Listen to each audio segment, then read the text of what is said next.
Welcome to the Revelations of Life channel. Support us by subscribing and liking the channel. Jana entered into marriage with love and the belief that it would last forever.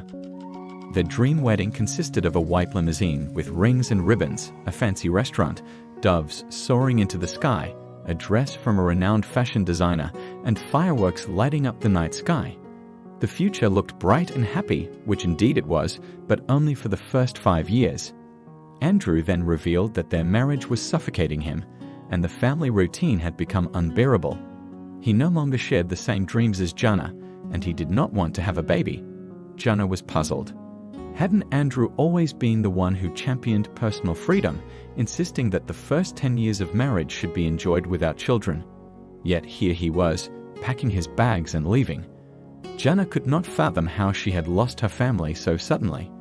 The sound of the silk locks on the suitcase echoed in her ears as Andrew slammed the front door shut. Jana was left alone to cry and mourn her broken family. She turned to medication to ease her pain, taking a 2-week leave of absence from work to grieve and forget herself. She spent her days crying into her pillow, trying to pick up the pieces of her shattered life. Andrew left without delay or comfort, assuring Jana that she was strong enough to overcome any obstacles in her way. He said that she would either push through them or trample over them. That was his way. He now had to face sleepless nights, changing diapers, and taking care of Yanka, while Jana had freedom, no hassle, and a new apartment almost in the city center. Andrei left the apartment to Jana, which was very noble of him, considering that Jana had contributed 80% of the money to purchase it. She had sold her old apartment and added her savings from before the wedding, while Andrei only took out a small loan. After their wedding, they moved into the new apartment with the plan of traveling a lot in the next 10 years and eventually buying a more spacious one. And they did just that. Things improved so much that after 5 years, they bought a luxurious 3-room apartment in an excellent apartment complex. But now, Andrei took it and said that Jana had enough with a 2-bedroom apartment while he needed 3 for his family. He also registered the documents in his name, even though they could have a family together. Jana rubbed her red, swollen nose for the second week, wiped her tears, and drank drops from her medicine shot glass. She urged herself to forgive her treacherous husband's betrayal and imagined various cruel scenes of his punishment. She grieved that she would not have a second chance to make things right and not make any mistakes. However, she had to move on and continue living, as time heals all wounds. For Jana, time turned out to be the best healer, and she found solace in needlework. She bought check beads, sequins, gold thread, and brooch fasteners from AliExpress and spent nights and weekends embroidering butterflies, moths, dragonflies, and spiders, which she had always wanted to do. Especially active demand was sparkling black spiders made of black beads. People began to ask for them and order them. Then Jana raised her prices threefold. She couldn't keep up with the orders. But people were even more active in buying, leavened up, contrary to logic. Her handmade beetles and spiders were realistic, were in demand, and she began to get hundreds of subscribers. Clearly, the state of the bugs and spiders do not gather, but an additional pleasant penny nevertheless was arriving.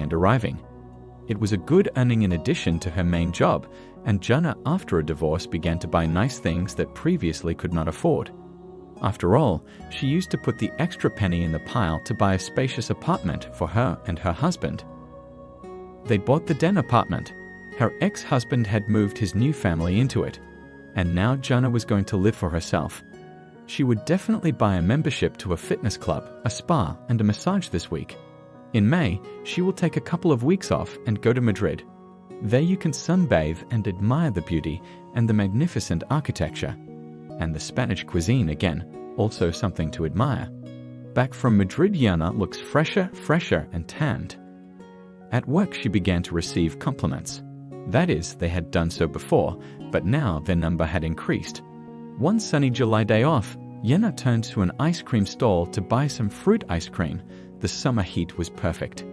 A meticulous customer got stuck in front of her, pestering the sweltering saleswoman about the flavors of the ice cream.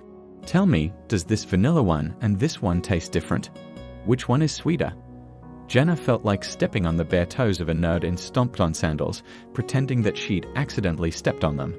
Finally, After enough coercion, he bought the cheapest milk waffle cone he could find. Stingy and nerdy, thought Jana, and finally bought herself a fruity one. And then the hapless customer awkwardly waved his hand and dropped his milk cone right on Jana, her silk sundress, bought in Madrid. In surprise, Jana almost dropped her fruity one after him. What a shame! The man began to spread his apologies with a guilty smile, brokenly splashing his hands, almost on his knees in front of her on the hot, dusty asphalt. Jana managed to notice his blue eyes and white-toothed smile. He began to seem to her not so much of a nerd, but very handsome. Then he casually complained that he hadn't had time to enjoy the ice cream and that he couldn't buy any more for today. There was no cash and he hadn't brought his card. Jana forgave the nerd and even bought him a second cone. Another one, a big one, with raspberry jam. Here, this is for you. If you buy pampering, you should enjoy it to the fullest. Oh, I'm really embarrassed. You should definitely let me know where to bring my debt. And be sure to get acquainted. I, Ivan. Jana looked at him, indeed, Ivan. Wheat curls, blue eyes, broad shoulders, and tanned arms. Come on, Ivan. Next time you buy me an ice cream, that's the problem. I am Jana. Jana waved her hand nonchalantly, smiling. Deal. Ivan immediately jumped on the idea. I take you at your word. Jana, it's a beautiful name. Afterwards, they had a long walk with Ivan in the park and around the city, and before that they sat in a cafe. After all, Jana had to go to the bathroom and wash off the vanilla mark on her sundress over the sink. And then they drank mojitos with ice from tall, misty glasses. Again, Ivan apologized and thanked the lady for treating him. They were interesting together. They could talk about anything they wanted. Ivan was erudite, well-read, just like Jana. At last she could speak freely and even use specific terms, touch on different topics, and her interlocutor understood her without having to ask her to explain what she meant. At night, Ivan would text her on Telegram, or they would chat for 2 hours on Skype. Jana told me that she had recently divorced her husband. Well, yes, a year and a half ago. How long ago is that? It seems like it was only yesterday. She suffered for a long time and then learned to live without him. And then she began to get used to it and even found in it its charm. Found herself in creativity. Ivan said that he was married, but it did not work out with him. He got divorced. His wife wanted palaces, yachts, and diamonds, and she was not satisfied with his old Khrushchev apartment in a bedroom community and a broken-down Kopek. And who would be happy with them, really? And what to do, since scientists at a research institute in our country are paid so little? Jana consoled him by saying that she did not see anything wrong with living in a Khrushchev. She used to live there too. And researchers sometimes become heads of laboratories or directors of research institutes. And in fact, many would dream of being in his place who now have much less. So good for him. Thank you, at least you supported me. You're the only one who understands me. Ivan felt sorry for me. My ex was always giving me a hard time about not making enough money. I was giving her every penny, and I was running around half-starved, like a little dog, bombing at night to save for her blue mink. In the laboratory during the day, and at night and on weekends, driving around the city. Ivan sighed. What about his debts?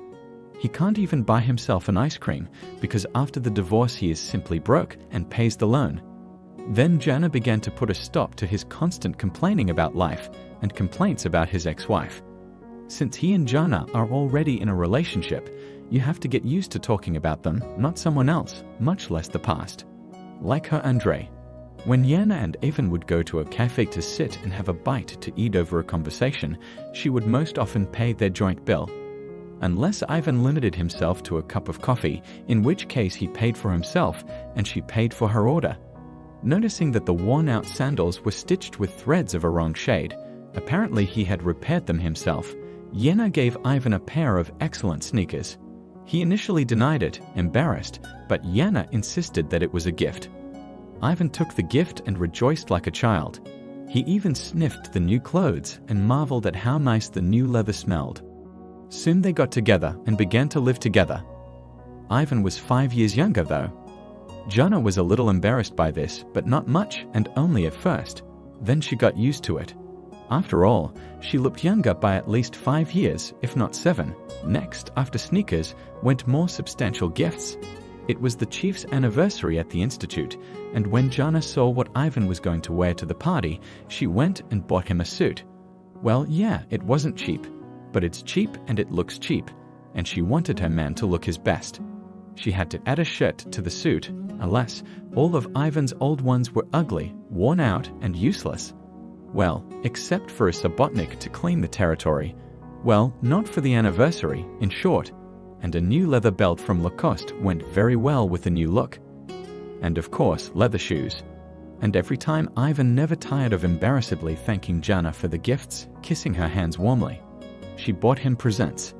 Well, she sometimes forgot to mark them as gifts. They were just routine necessary purchases for her husband.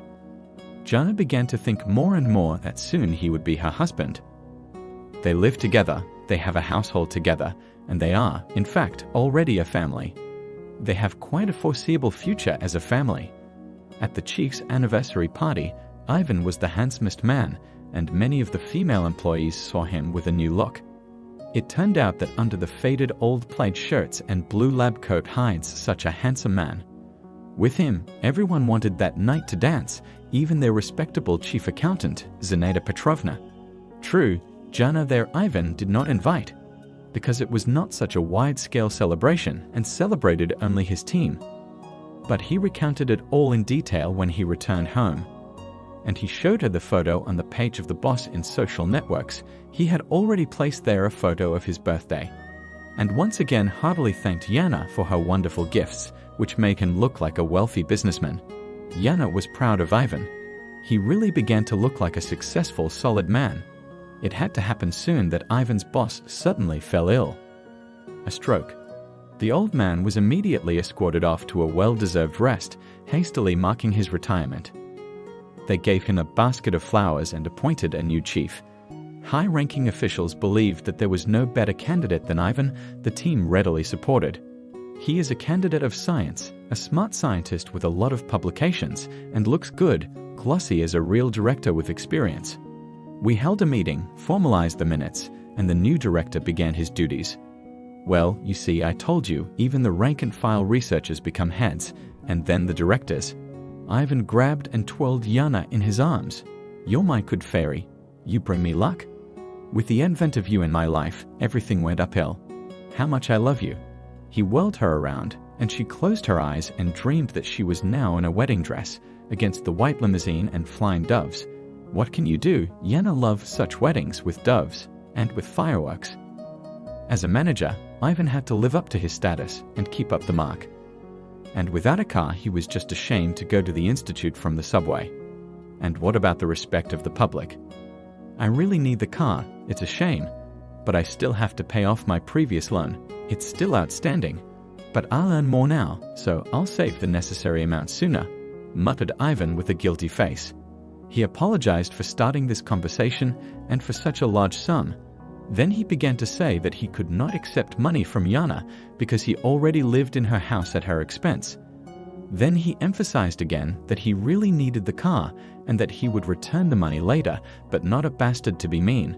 Jana had no doubts that her husband would return the money she lent him for the car.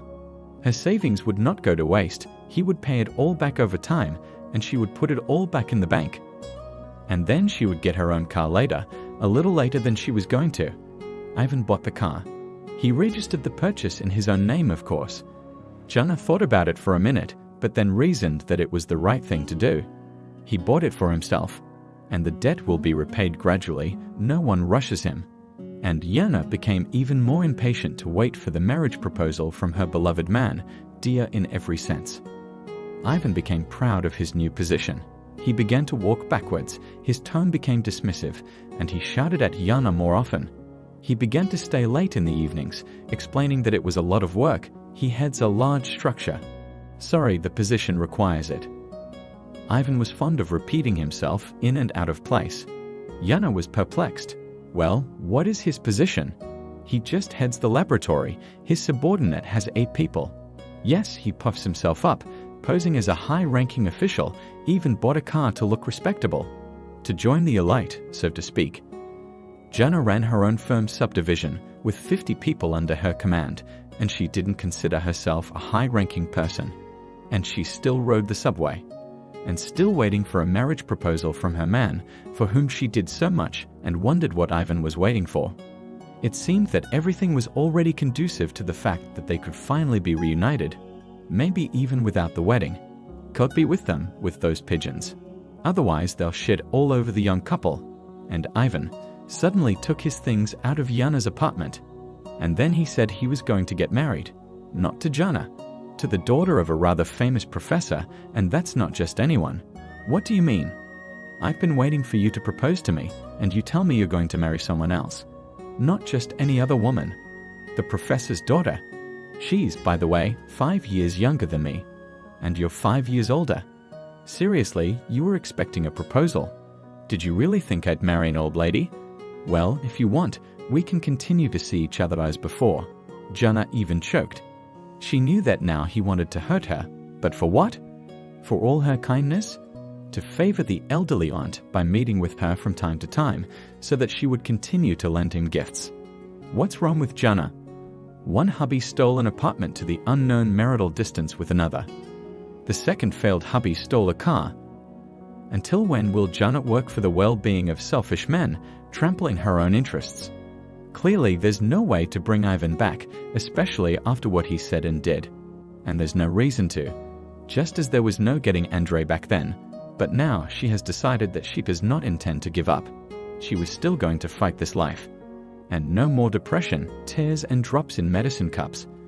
Andrew had once told her that she was strong and she would be able to overcome anyone, and if she failed to overcome them, she would trample on them. Well, never mind, she will. So be it. Jana tossed some of Ivan's remaining things into a bag and threw him out into the stairwell. It's not very nice, by the way, muttered Ivan angrily. If you do not get out of my house now, I'll give you a good kick in the face. That would be unintelligent. Jana grumbled and defiantly held the door to slam it behind him.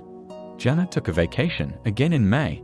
While vacationing last time in Madrid, Jana noticed that there were quite a few men of not a young age, but far from old. Who could be considered as a pleasant companion on vacation with far-reaching plans if the companion happens to be, by a wonderful coincidence, from the same city as Jana? So as not to look at the sights alone, but also to discuss with a like-minded person. To visit the Las Ventas Arena, the Royal Palace, and the Museum of Queen Sofia. Why Madrid? And she liked it there, that's why. She didn't want to choose anything else. Something else would happen next time. For now, she was certain that if she flew to Spain again, she would do the right thing. Last time she had visited Madrid, she was depressed, anxious to recover, and this time she was excited. There would be something new in her life. Wonderful, long awaited. Jana met Georgi banally. She tripped over his suitcase in the hotel lobby. She dropped her own and bruised her leg. Georgi began to apologize in English, lamenting that he was very guilty and wanted to make amends. Jana explained in English that she should not worry, she was not hurt. But the man walked her to her room, brought her suitcase, helped her open the lock with a card, gently sat her in a chair, and promised to send a nurse to her. Oh my God. I do not need a nurse, I am not that badly injured. Jana muttered, and the man aroused. Oh, so you speak Russian? What a blessing. What luck that it was a Russian beauty who ran into my suitcase. If you say that we are from the same city, I will say that it is some kind of mysticism, but no, it cannot be. I have not seen you on the plane, said Jana hesitantly. He explained that he arrived 2 days ago, but checked into the hotel only half an hour ago because he did not like the previous one. And it turned out that they were indeed from the same city. They got to know each other and agreed to have dinner together. In the morning they met in the lobby and went sightseeing together. They talked all day with great pleasure and could not get enough of it. After flying back from Madrid, Georg said that Jana was the woman of his life and he would never let her go. Georg said that his first marriage started with a wedding and ended in horror, and now he just wants happiness. And Jana said that her lavish wedding did not bring her happiness and her married life ended in ruin. So what's the point of it, this wedding? They just signed their names. Later, Georgie asked Jana to quit her job. She thought about it and agreed. It was just that his business involved frequent flights, negotiations in different countries, and he wanted his beloved wife to accompany him everywhere, side by side, and decorate business meetings with her presence. And then she saw interesting places together with him. They discussed all they had seen and shared their impressions. In addition to English, Gianna spoke Italian and German quite well, and she could help him in negotiations as an interpreter.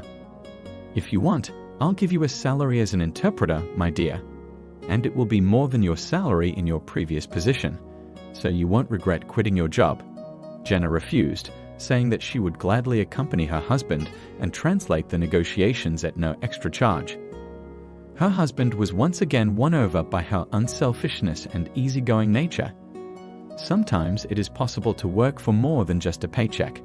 It is possible to love your work, isn't it? Gianna asked, snuggling into her husband's shoulder. She respected him and listened to his opinion. Not like his former wife, who for years had been giving him endless scandals and tantrums. She demanded only money from him for purchases and never wanted to be near him. But from each trip, he brought 4 new suitcases of brand-name clothing. Finally, quite exhausted from the constant stresses and got into a clinic with a brain function state, George called his lawyer and filed for divorce. And he never even thought that he would remarry in his life. From their first meeting at the hotel, he realized that Gianna was completely different. She has a heart. She has a soul. And her neatly coiffed head is tightly packed with brains, such a rarity. George kissed her fingers and never tired of complimenting her and praising her for the 10th and 20th times. And to shower her with gifts, and to anticipate and fulfill her wishes. "You're really praising me, honey," laughed Gianna, "and it will not be much, dear." And when she gave birth to her husband and heir, he almost burst with happiness. He did not know how to please his wife, what gifts to give her to please her. He'd hired a whole regiment of nannies so that his wife would not get tired. She barely got her husband to agree that one was enough. Gianna remembered more than once her fateful decision to fly to Madrid. She was right. Now she was happy. Or not, they were happy with each other. One day, Gianna met Ivan at the mall on the street in a faded plaid shirt, just like before. She even laughed involuntarily. However, he was not surprised at her reaction. "Hello, Gianna. You're right, I'm not at my best now. Sorry, please excuse me. I'm not happy about other people's misfortunes, but damn it, I'm sure that everything in life happened fairly. And you're back where you're supposed to be. You don't understand. This is an unfortunate set of circumstances. I was fired from my job, and my wife divorced me and ripped me off. Exactly, that's what I'm talking about. Right where you're supposed to be." Ivan couldn't find anything to say to that. And then he surprised her by asking her to go out with him again. Gianna laughed again. "Goodbye, Ivan, there's no need for that." Oh no, Gianna wouldn't pull any more losers out of the swamp, or you might catch bad luck from them yourself. She waved a hand to the bewildered Ivan and easily got behind the wheel of her Mercedes. Her caring husband chose it himself, convinced that it is the most reliable car. He promised to give her another surprise today. I wonder what he will give her this time. And Gianna, smiling, went home to her not very young, but very caring husband.